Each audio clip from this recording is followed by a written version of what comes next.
કહે છે સાધુ હોય ને એ કોઈનું તોડે નહીં, કોઈનું જોડે છે. કિસી કા તોડો મત.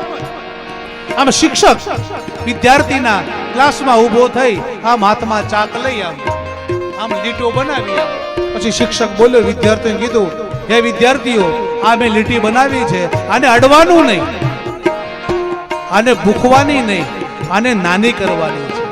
જે લીટી મેં બનાવી એને નાની કરવાની છે, અડવાનું નહીં, ભૂખવાની નહીં. હોશિયાર વિદ્યાર્થી ઊભો થાય હાથમાં ચાક લઈ, કે શિક્ષકે લીટી દોરી હોય એના નીચે એ મોટી એની લીટી મોટી કરી નાખે. જ્યારે શિક્ષક વિદ્યાર્થી લીટી મોટી કરે તો ઉપરવાળી લીટી છે ને એના મેળાપે નાની દેખાતી થઈ જાય. એમ કોઈની લીટી ભૂખો નહીં, કોઈની તોડો નહીં. તમે તમારી લીટી મોટી કરી નાખો તો સામે વાળી લીટી એના મેળાપે નાની દેખા થઈ જવાની છે. કિસી કો તોડો મત. આપણું ભજન વધારી નાખો. સામે વાળો છે ને એ તો પછી એના મેળાપે આમ